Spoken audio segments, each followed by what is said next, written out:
I'm Holly Kovo from Fitting Fitness In. I'm a personal trainer and nutrition specialist, and welcome to Get Healthy with Holly. Today I'm going to talk about emotional eating. If you can think of a feeling, you could probably associate a food that goes with that feeling. For example, anger or stress.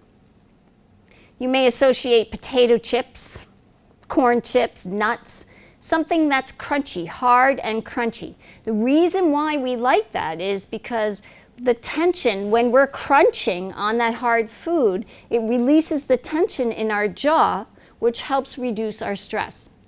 So those crunchy foods really do serve a purpose. The only thing is you want to make sure you're eating the right crunchy foods.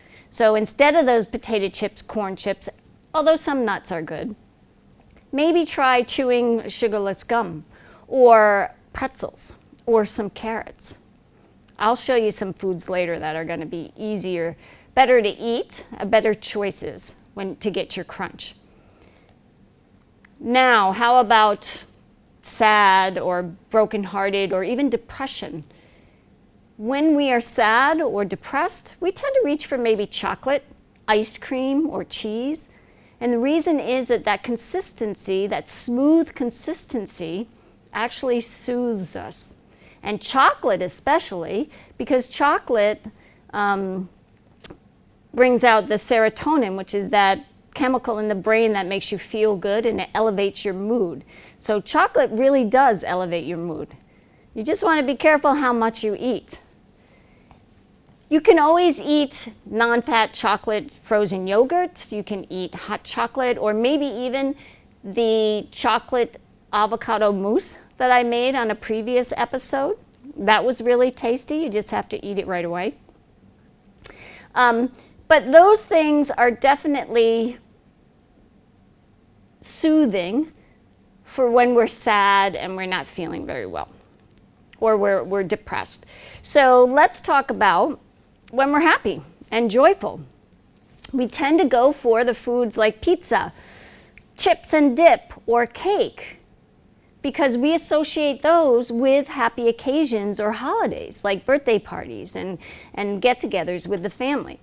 So instead of eating those, maybe instead of regular pizza with all that cheese, go for a vegetarian pizza without cheese, or a salad pizza. That's what we used to have. Shrimp cocktail. It's a nice smooth consistency. Watermelon. Watermelon is nice and sweet. That gives you that sweetness that you need. Think about it. You can actually blame this on your parents and maybe even your doctor, your pediatrician, because when you were young and you were hungry, you would cry, and so your parents would feed you.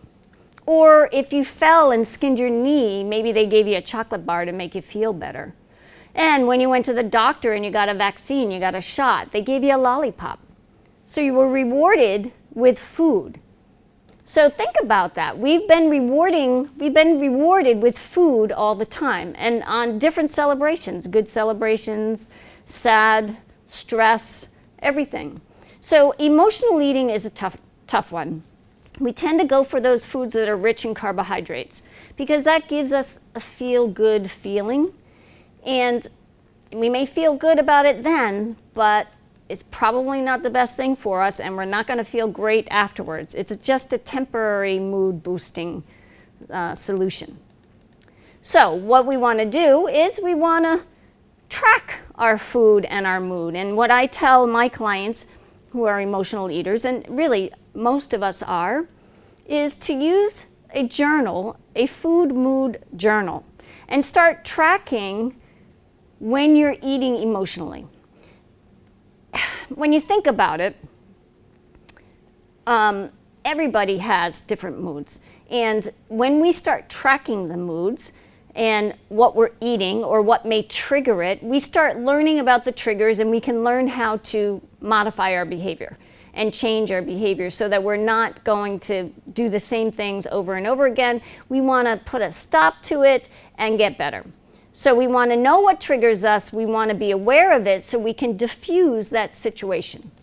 So what do you ask yourself in this food mood journal? The first question is, am I physically hungry?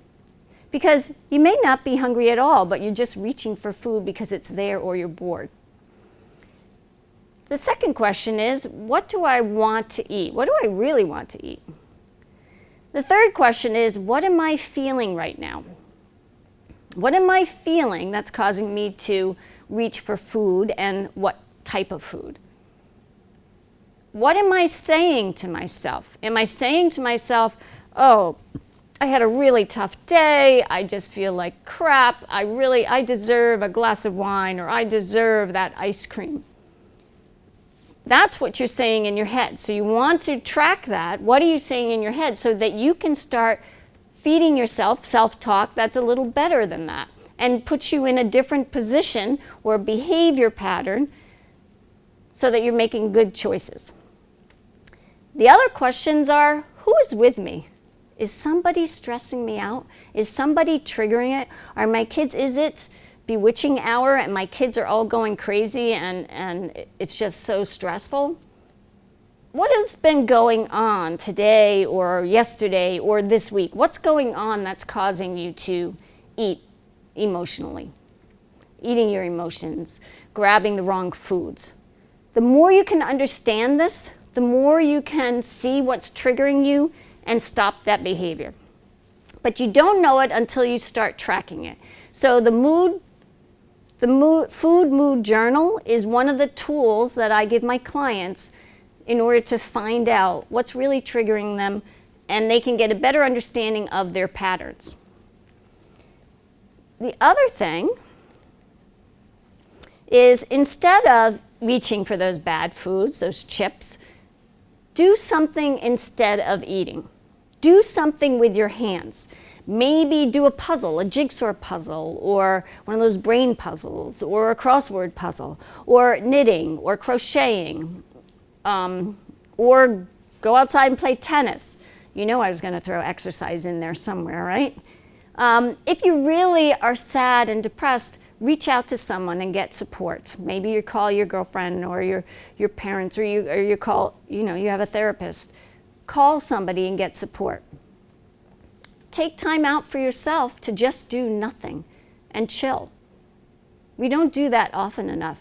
And a lot of times that will help release that stress and bring us down. Maybe a little meditation, maybe reading a book, something that will calm us down. See what you're saying to yourself. Your thoughts produce your actions, and your actions produce the outcome. So if you're thinking negative thoughts, oh, I did a horrible thing today, or I had a bad day, I'm just gonna blow it, or I've already eaten something bad today, I'm just gonna, the whole day is blown. Don't do that. Catch yourself doing those thoughts or creating those thoughts and change them around. Because instead of saying, I deserve this ice cream today, say, I had a bad day. What can I do to help me feel better? What do I need to do to make me feel better? That doesn't involve food.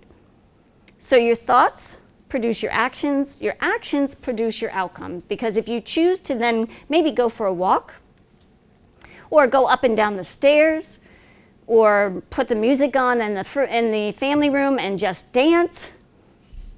I call those exercise snacks, by the way, and we talked about this in an episode back when I talked about diabetes. 5 to 10 minutes of exercise, an exercise snack, is going to really make you feel better. It's going to increase your heart rate, it's going to increase your metabolism, and afterwards you feel great. So think about that. You know I have to throw a little exercise in there. Also, it's good to diffuse those high-risk times. So when you're finding out, when you're seeing what in that food mood journal, what's triggering it, be aware of that and try to avoid that as much as possible. But if you have to eat, then I ask you to practice safe snacking. Yes, safe snacking. That means make sure that you make good choices and be aware of what you're eating. For example, an apple is a great snack. Apple with peanut butter on there is awesome, and I've shown that snack many times, and I do that snack often. It's a nice crunch. You got some protein with the peanut butter, and the apple a day helps keep the doctor away. Plus, it's October, which is apple season here, and I'm in Stowe, and it is definitely apple picking time. So apples are great. You can also bargain down the snack. So if you're thinking, oh, I really want a Snickers bar, do you have to have the whole Snickers bar? I used to cut the Snickers bar in quarters. I don't do Snickers bars much anymore, but when I did, I just cut it in quarters, and I'd have just a quarter, and then I put the other away for another time when I needed it. So you can bargain it down. You don't need that whole Snickers bar. You can just eat a quarter or a half of it. Stop yourself before you bite, right before it gets to your mouth, and say, do I really want this? Is this the best choice for me? Remember, practice safe snacking. Figure it out what you really want to eat and go for that. So if you're feeling sad and you start eating French fries and all these fried foods, next thing you know, you're going to feel sick and yucky. You're not going to be energized. If you're sad, reach for something that's going to energize you, something that's protein, like the peanut butter with the apple. That's going to give you a little bit more protein. It's going to give you a little bit more energy, more stamina. You're going to feel a little better. Focus on what you're going to be doing. If you're going to exercise, you do want to make sure you fuel with more protein to have sustainable energy, and you'll feel better and energized. If you're going to be sitting down watching TV, or you're going to be sitting at your computer, make sure you're fuel for that. You don't want to eat too much heavy foods. You want to have lighter foods so that you're alert at the computer and you don't feel heavy and weighed down so that you're falling asleep. Focus on what you're going to be doing for the next 3 to 4 hours. Fuel for that activity and feel good about it. Feel how that food's going to make you feel. So focus, fuel, feel. If a food is going to make you feel yucky, don't eat it. Just discover what makes you feel energized, discover what makes you feel yucky, and know what your triggers are that cause you to go to those foods. Now, there are trigger foods and there are buffer foods. So what is a trigger food? Something like sugar. A trigger food is a food that triggers your further hunger and or cravings. And sugar definitely triggers you craving more sugar. Alcohol has you craving fattier foods. Those are trigger foods. Figure out what food is a trigger food for you. Know that it's a trigger food. Opt for something different, or know that if you eat it, you're going to be really craving something that's not good for you. And then there are buffer foods. Buffer foods is a satisfying food that buffers your hunger and or your cravings so that you don't reach for the trigger food. So maybe that is an apple. Maybe it is carrot sticks or celery sticks with a nice dip, which I'm going to make a nice dip a little later on in the show so that you have a buffer food that you can go to. So make sure that you know what foods are trigger foods for you and what foods are buffer foods, and go for the buffer food. All right, one other thing that I ask my clients to do, and that is to log their food. Some of them want to have weight loss. So I say, when you log it, you lose it. When you log your food, you lose weight. The reason why I want you to log your food is I want you to see what you're eating, and I want to see when you're eating it. And I want you to see when you're eating it, because then you can start seeing behavior patterns and eating patterns. Like maybe, this is a big one for a lot of people, you tend to eat a little more snacks at night after you've already eaten dinner.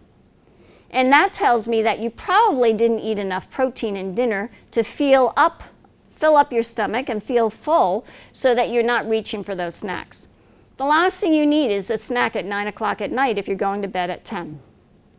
When you log your food, you start to see these patterns. And you start to see, maybe I'm not eating enough protein in the morning to sustain my exercise that I do, or maybe I'm eating too much sugar, or maybe too many carbs at lunch, and then at 3 o'clock I'm like ready to fall asleep.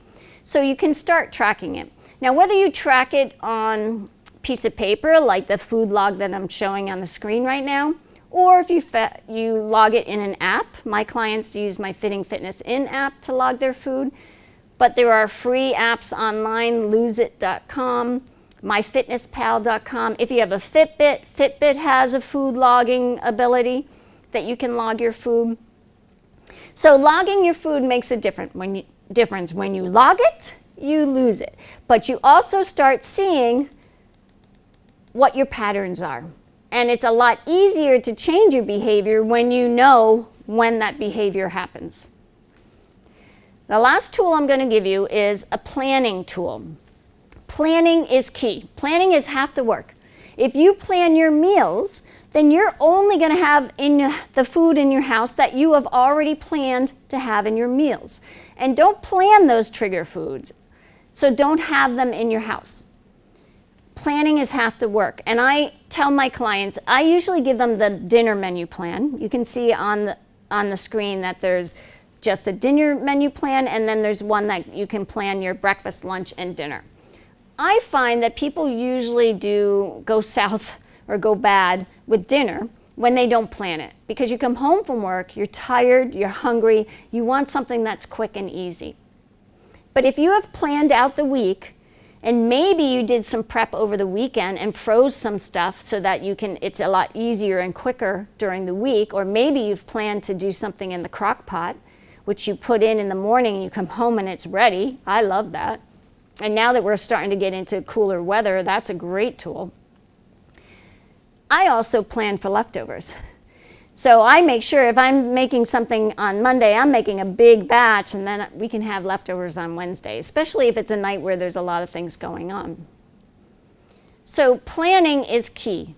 And you plan, you know what you need for food that week, you grocery shop for that food, and you don't get other foods. Let's talk about some foods that you can eat specifically when you're stressed, because that is the biggest one. When you're stressed, when you're anxious, those are the foods you're going for that trigger other foods. So you want that crunch, because remember that crunch is going to help relieve the stress and tension in your jaw, which helps you feel better. Apples with peanut butter, like I said earlier. Almonds or pistachio nuts, those are the healthier nuts. Carrot sticks, cucumbers, we'll look at those in a minute. Frozen grapes, frozen blueberries. Put them in the freezer, and then you have to chew on them. They're a little harder, but they're juicy. That's a great idea. Popcorn, granola. There's some granola, easy on the granola though, because it is a carbohydrate. Rice cakes, pumpkin seeds. Oh my goodness, it's October, it's Halloween. You're carving pumpkins, you're making your pumpkin seeds, you're cleaning them off, putting them in the oven. You're seasoning, you can season them with anything. It's not just salt. You can do cinnamon and sugar. You can do cumin, paprika, maybe a little cayenne pepper and make them spicy. There's so many different things that you can do with pumpkin seeds. And you'll see I'm going to do similar stuff with chickpeas today. All right, so those are the different foods. So let me show you what we're going to make today, and I'm going to use my air fryer, and we're using chickpeas, okay? I'm going to make, well, they're called oven roasted chickpeas, but I'm going to use my air fryer, which cuts the time in half and is easy to use on the show. So this morning I made these, and these are paprika and cumin, a little garlic. These are spicy chickpeas. They're nice and crunchy because I did them in the air fryer. Today I'm going to make honey and cinnamon air fried chickpeas, so if you want a little sweeter taste. So you can make them crunchy with spicy, or you can make them sweeter, and I'll show you a whole bunch of different recipes that you can do. So the first thing that you want to do is you want to take the chickpeas out of the can, you want to rinse them good, and then you want to lay them out on a dish towel, half of it, and put the other half on top and dry them off. It's really important that you dry them off, or put them on paper towels and dry them off. And as you're rubbing it with the paper towel, some of the skins are going to come off, and that's okay. Pull those skins off because they're going to get crunchier without those skins on. I find that you really do have to, once you dry them like that, you have to let them sit for about a half hour for them to dry. So these have been sitting, I dried them this morning, and so they've been sitting here. You want them dry before you put them in the air fryer or you put them in the oven. If you're going to put them in the oven, you're going to use a nice flat sheet pan, put some parchment paper down first, and put them on the sheet pan. So what I'm going to do here is I'm going to mix some honey and some ground cinnamon with these chickpeas. Let me do a teaspoon.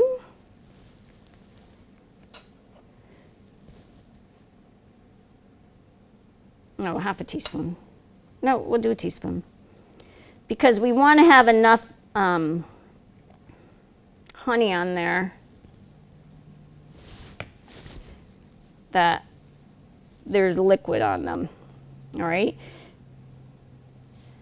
Probably should use a bowl for this. And then I'm just going to do whatever cinnamon to taste, you know. Ooh, that smells good. Cinnamon, by the way, is great to increase your metabolism. So let me move that out of the way. And we'll mix these all up.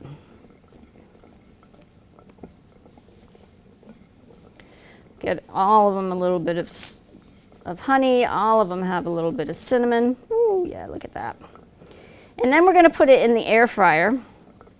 I usually use about 350 degrees. Every air fryer is different, just like every oven is different. So some may do 400, some may do 375. Generally, you could put it in for about 20 minutes, but you want to open it up every 5 minutes and mix them up. And then if you find out, like this morning when I was making those, it said 20 minutes, but by 15 minutes, they were done. And I didn't want to overdo it because at one point when I was trying this before, I overdid it because I just cooked them the way they told me to cook them. And it was just too much because my air fryer was a lot more, was hot or stronger, I guess. Anyway, let's take this. I'm going to open this up. And I'm going to pour these in here. So they're lightly coated with with honey and cinnamon. I mean, you could do a little bit of salt, but these actually had some salt on them. All right. So we want to flatten that. Keep them nice and flat. And I'm going to put it in here. Now, it says 20 minutes, but every 5 minutes you want to mix them. So I'm going to start it for 5 minutes. I'm going to put 20 minutes on my timer here. But it may not need 20 minutes. Let me just use my Fitbit. Love that, 20 minutes. And here I'm going to stick it on for 5. All right. I have mine set at 350. And in 5 minutes, I'll open it up and we'll mix it again. So with that out of the way, these chickpeas that I made this morning, I used paprika and a little bit of cumin, just a little bit of cumin. But if you want them spicier, you can add a little bit more cumin. Okay, so now that that's cooking, I'm going to bring over these veggie sticks. These are great crunch, and we're going to make a nice veggie dip. So I have a cup of plain Greek yogurt. I'm going to add a half a teaspoon of garlic powder.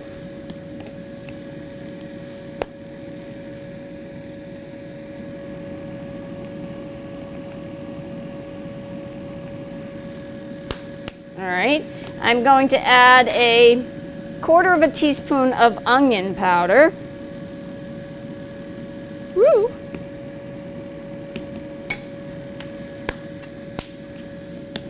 Onion powder. I'm going to add a quarter of a teaspoon of dried dill. Let me open this up. I had a hard time finding dried dill. Yeah. Then I'm going to add a little bit of salt and pepper.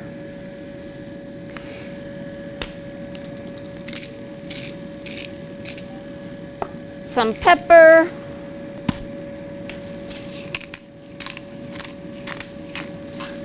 I'm going to add some Italian parsley. This is from our garden.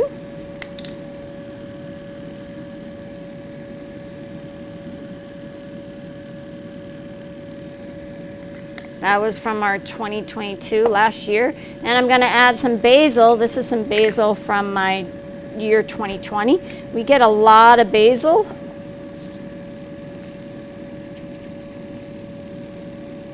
Let's mix that up. All right. And let's mix that up. So this is creamy. So this is going to be something you're going to enjoy when you're happy.